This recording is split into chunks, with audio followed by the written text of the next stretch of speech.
পঞ্চলিঙ্গেশ্বর চত্বর, এর ভেতরে 5টা শিবলিঙ্গ আছে।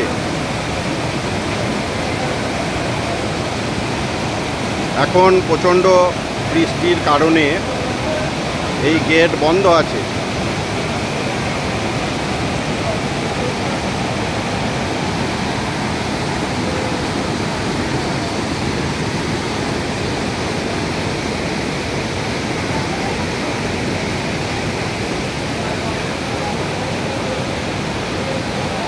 বিভিন্ন মানুষ তাদের মানসিক বা মনোবাঞ্ছা পূরণের জন্য এখানে তাগা বেঁধে রেখে গেছে।